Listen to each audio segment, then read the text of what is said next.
ଜଣେ ତୁମେ ଯେତେ କହିଲେ ବି ଚୁପ୍ ହେଇ ଶୁଣିକିରି ସହିଯାଉଛି।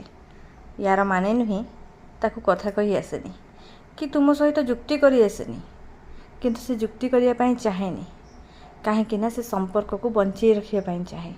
ସେ ଏଇଟା ବହୁତ ଭଲ ଭାବରେ ଜାଣିଛି, ଯଦି ସେ ତୁମ ସହିତ ଯୁକ୍ତି କରିବା ପାଇଁ ୱାନ୍ସ ଷ୍ଟାର୍ଟ ହେଇଯିବ ନା, ତାହେଲେ ତାର ଗଢ଼ିଥିବା ସମ୍ପର୍କ ଗୁଡ଼ିକ ସବୁ ଭାଙ୍ଗିଯିବ।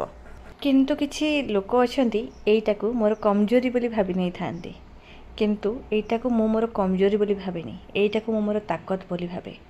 ସବୁଠାରୁ ବହୁତ ଭଲ ଜିନିଷ ହେଉଛି ସମ୍ପର୍କ ସ୍ଥାପନ କରିବା।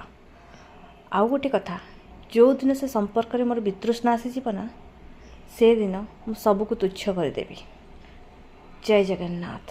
ଆଉ ମୁଁ ସେଇ ଯାଏଁ ହିଁ ସହିବି ଯେଉଁଦିନ ଯାଏଁ ଭଗବାନ ମୋତେ ସହିବାର ଗୋଟେ ସୀମା ଦେଇଛନ୍ତି।